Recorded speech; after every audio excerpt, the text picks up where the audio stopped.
Morning folks, how's it going? It's Des Catties out in the shed. Reason for this video is if you're a regular viewer to my channel and you do watch some of the, obviously you watch the videos, you've seen some of my videos from quite recent to some in the past where I've made some birch oil. This is obviously the finished product now. I'm not going to make any more for a while. I've basically got what I needed to make. The last batch of birch bark that I had left, I've basically used up, made it into an oil. But I thought what I wanted to do in this really quick short video is I've done a little bit of homework, went online, used my Google food skills, and what I've done was I jotted down from different websites and stuff like that just some information about some of the uses of birch bark oil, okay, or birch tar oil. All right, now just as a word of warning, I'm not an expert when it comes to any of this. I am basically just sharing with you some of the information that I found on some websites on the internet, okay? So I've jotted down some notes, and what I wish to do is obviously share with you just some of the uses, some of the common uses that you can use for birch bark oil, okay? So stay tuned and we'll crack on.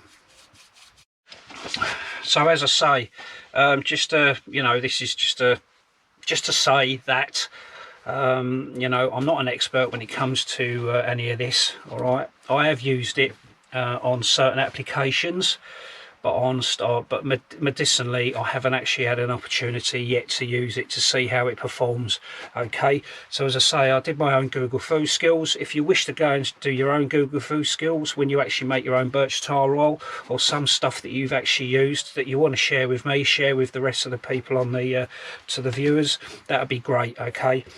So basically what I've done is I've jotted down some notes from the internet, and I'm basically going to just read straight off here, okay? So birch tar oil, okay, it obviously has strong antiseptic properties. It has large amounts of phenol derivatives and also terpenoid derivatives, okay? It's used in perfumery as a base note to impart leather, tar, smoky and wintergreen notes.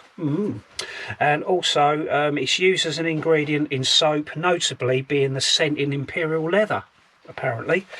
Used as an insect repellent. Okay, now when I actually had a look around at this was a little bit of conflicting sort of information, I think, which probably you do get on the internet.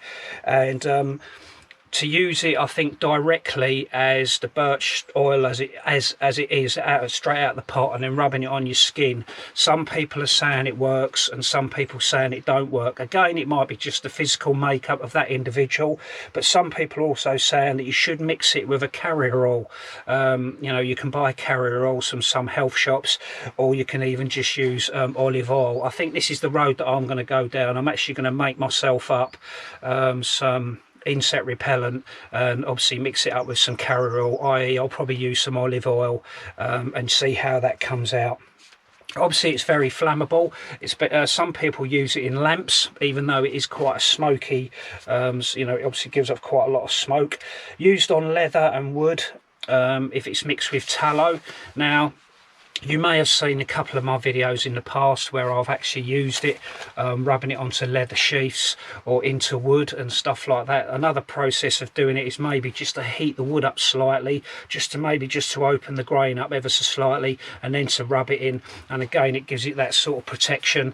If we go, for example, you know, let's look at, for example, there's my you know, that wooden sheath that I made for my open knife, and that's basically got some birch oil rubbed into that, okay? And it also gives it quite a nice sort of rustic finish, I suppose. All right, so I've had the experience of obviously using it on you know, using it on wood and leather, but there's obviously another one to bear in mind there. Some people said that you might want to mix it with a bit of tallow, and it obviously works a bit better. Maybe the tallow as well will give it some sort of waterproofness as well. Treatment of lice, fleas, scabies and mites. Again, I've not used it. I'd imagine, you know, mixed with the carrier oil and whatever, rubbing it into the skin, it'll probably work. Disinfecting wounds has been shown to accelerate cell regeneration and quicker healing of the wound. So there's another one. Treatment, infection of wounds, treatment and improved healing of burns. Treatment of skin conditions such as eczema, ringworm, toenail fungus and more. So what that more is, you know, that's again maybe something you want to use as your own Google food skills.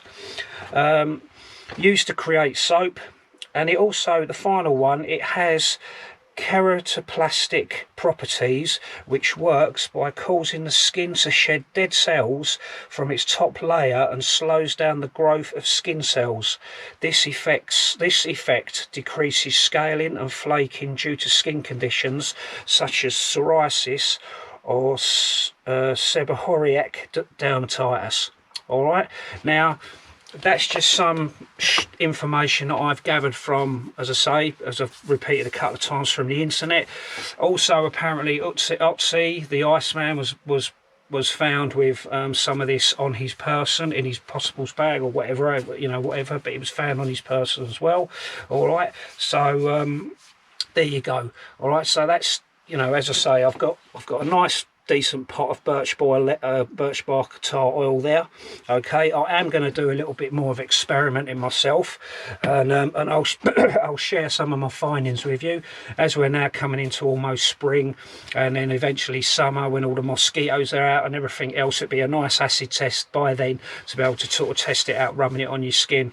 I've also, just as a point to note as well, some people were saying as well not to use it in as an entire form over your whole body. If you've got, let's say for example, psoriasis, you only want to use it in small areas at a time to see if it works, because like most things, especially with natural products, some people might have an allergic reaction compared to other people. It's just the physical makeup of that individual. Okay, all right, so there it is, folks. All right, so that's the video. Nice quick short one, quite an interesting one, I suppose.